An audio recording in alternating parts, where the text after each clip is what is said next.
آج کے بعد سے کوئی غلام و آدمی و بغیر اجازت کے کسی کے گھر میں داخل نہ ہوگا. حکم نازل ہو گیا ہے. پہلے کیا تھا؟ داخل ہو جایا کرتے تھے. عمر فاروق رضی اللہ تعالیٰ کا منشا تھا، خیال تھا. کیا خیال تھا؟ غلام ہو، کوئی بھی ہو، کسی کے گھر میں بغیر اجازت کے داخل نہ ہو. تو اللہ تبارک و تعالیٰ نے آپ کی تائید میں، آپ کے ذہن کے مطابق، آپ کے خیال کے مطابق اللہ نے قرآن کی آیت کو نازل فرما دیا ہے. ایسے 17-18 آیتیں قرآن مجید کی اللہ تبارک و تعالیٰ نے عمر فاروق رضی اللہ تعالیٰ عنہ کے عین ان کے خیال کے مطابق، ان کے ذہن کے مطابق اللہ نے قرآن میں نازل فرمایا ہے. وہ عمر فاروق رضی اللہ تعالیٰ عنہ جن کا مقام و مرتبہ ایسا بلند و بالا ہے کہ اللہ تبارک و تعالیٰ نے آپ کو فصاحت کی تھی، بلاغت کی تھی، اور آپ روئے زمین کے خلیفہ بنے، دوسرے خلیفہ بنے آپ. اور آپ کے دور میں روئے زمین جو ہے نا 22 مربع میل تک پہنچ گئی تھی.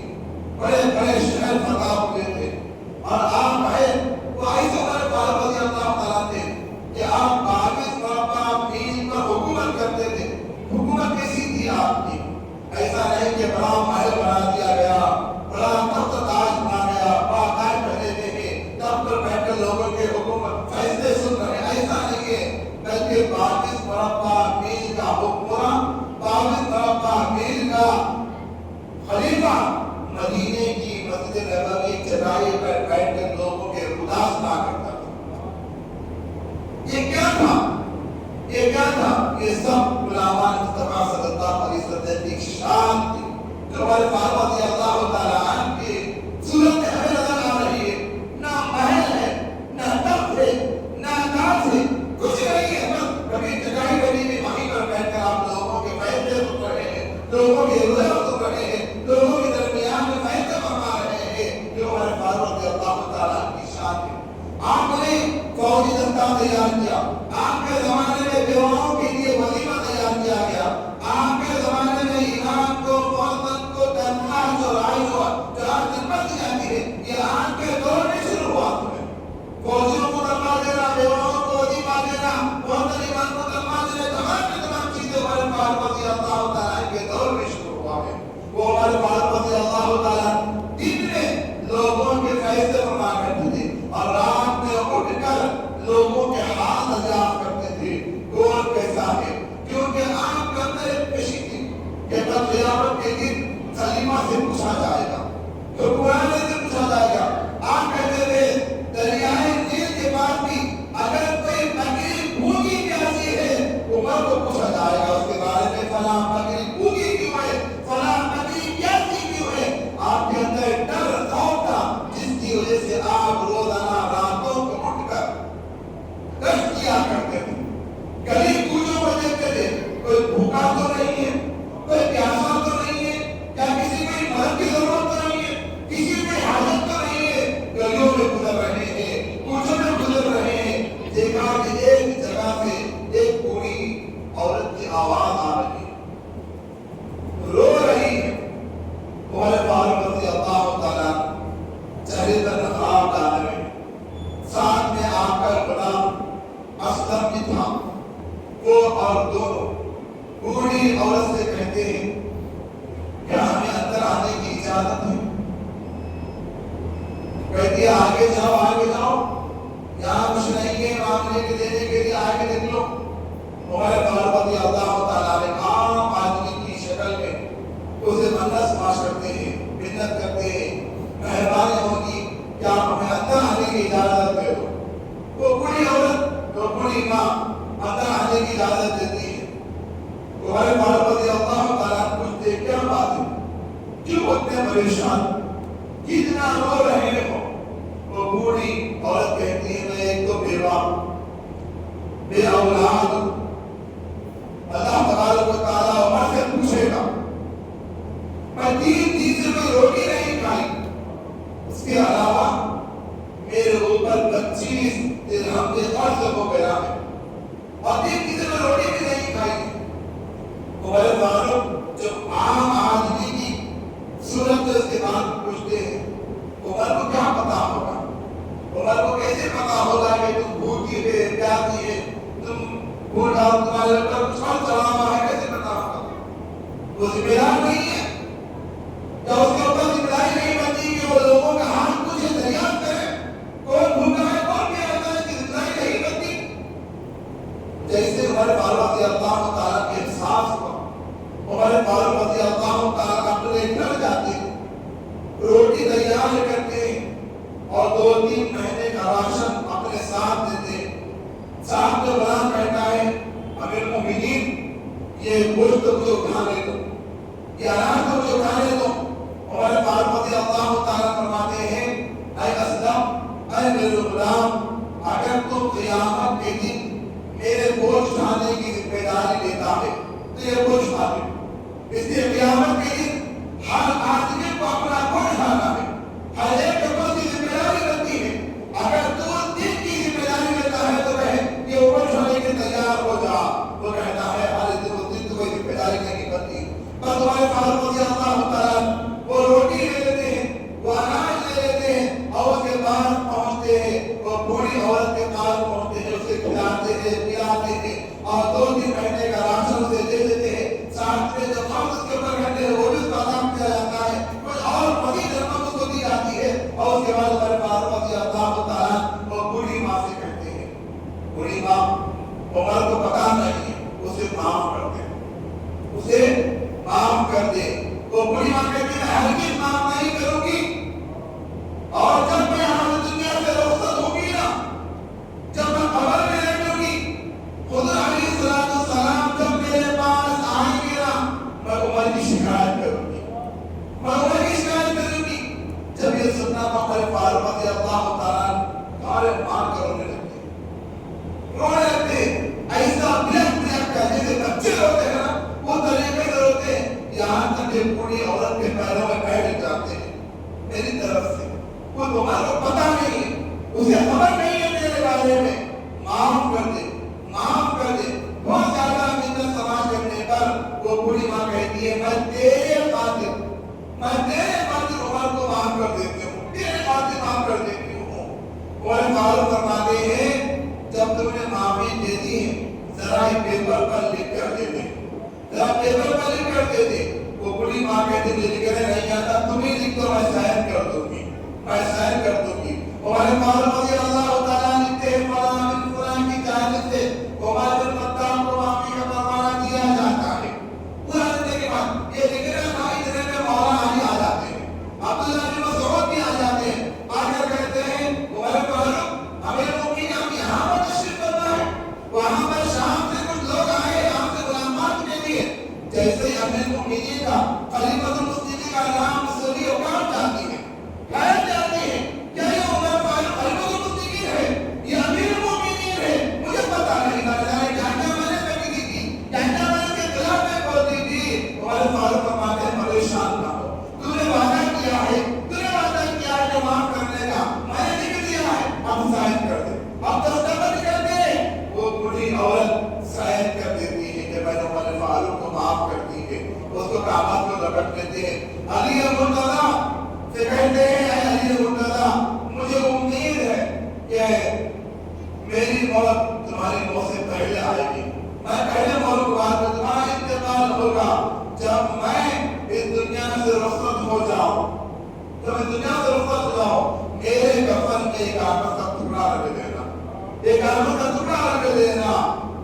جب آقا علیہ السلام میرے قبر میں آئیں گے مجھ سے پوچھا جائے گا اے عمر تم نے کیا کیا میرے غلاموں کے ساتھ، تم نے میری امت کے ساتھ کیا کیا ہے، تو میں بتاؤں گا یا رسول اللہ صلی اللہ علیہ وسلم میں نے دنیا سے رخصت ہوتے وقت ایک بوڑھی ماں کو راضی کر کے دنیا سے رخصت ہوا ہوں، میں دنیا سے رخصت ہوا ہوں تو بوڑھی عورت کو بوڑھی ماں کو راضی کر کے دنیا سے رخصت ہوا ہوں، اور بطور گواہ پیپر کو بتاؤں گا جب میں کفن سے جب میں اٹھوں گا تو میرے قبر کے اندر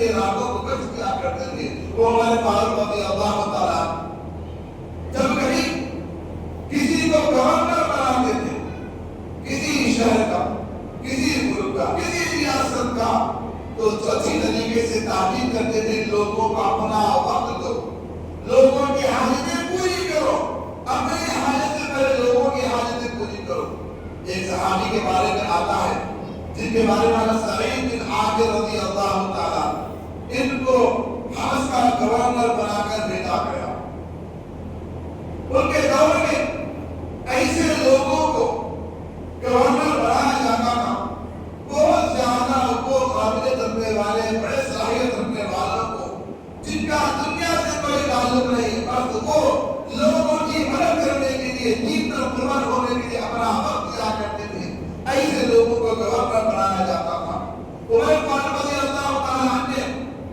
سعید بن عامر رضی اللہ تعالیٰ کو حمص کا گورنر بنایا ایک مرتبہ حمص میں پہنچنے کے بعد لوگوں سے پوچھا کیا بتاؤ تو صحیح تمہارا گورنر کیسا ہے تمہارا گورنر کیسا ہے حالات کس کے تمہارے ساتھ تعلقات تو صحیح رکھتا ہے تمہاری حالتیں تمہاری مدد تو کرتا ہے نہیں کرتا لوگوں نے کہا یا امیر المؤمنین سعید بن عامر سے جب شکایتیں ہیں عمر فاروق رضی اللہ تعالیٰ ارشاد فرماتے کیا شکایتیں ہیں بیان کرو سعید بن عامر روزانہ فجر کے بعد ملاقات نہیں کرتے بلکہ سورج نکلنے کے بعد لوگوں سے ملاقات کرتے ہیں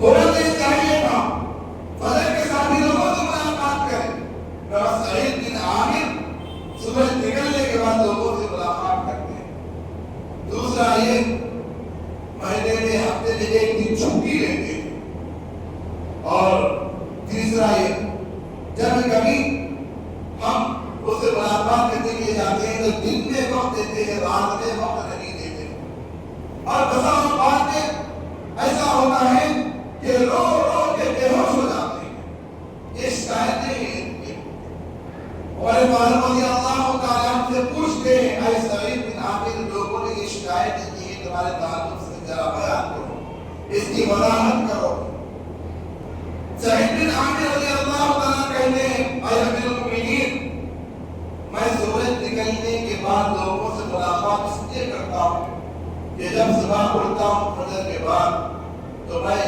گھر کا کام کاج کرتا ہوں کھانا وغیرہ پکاتا ہوں میرے پاس کوئی غلام نہیں ہے میری بیوی جو میرے ساتھ 35 سال تھی وہ مجھے پکا کر دیا کرتی تھی مگر اب بوڑھی ہو گئی ضعیف ہو گئی ہے لہذا گھر کا کام کاج کرتا ہوں کھانا پکاتا ہوں اور اپنی بیوی کو کھلاتا ہوں اپنے ہاتھ سے اور میری بیوی مجھے دعائیں دیتی ہے یہ کام کاج کر کر میں گھر سے باہر نکلتا ہوں اس لیے دیر ہوتی ہے ذرا غور کرو سعید بن عامر ملک کے شہر کے آپ گورنر ہیں چاہے تو 2-4 غلام کر سکتے تھے چاہے تو 4-5 بھائیاں رکھ سکتے تھے گھر کے لیے مگر آپ نے کوئی نہ غلام رکھا نہ کوئی بارتی رکھی نہ کوئی نوکرانی رکھی بلکہ فجر کے بعد لوگوں کا کام کرنے سے پہلے گھر کا کام کرنے کے لیے آپ کھانا بھی پکا رہے ہیں گھر کے برتن بھی دھو رہے ہیں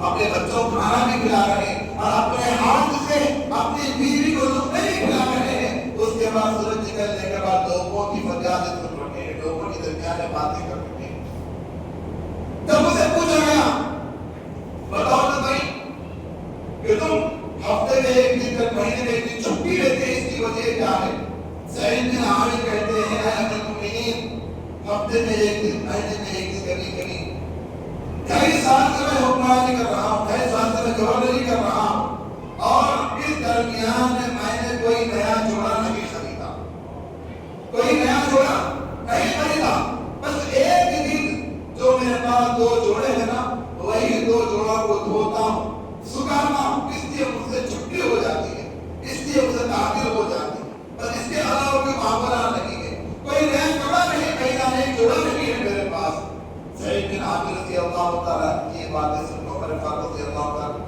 گردن کو نیچی کر دیتے ہیں اس کے بعد پوچھتے ہیں کہ تم لوگوں کو رات میں وقت نہیں دیتے ہو دن میں وقت دیتے ہو اس کی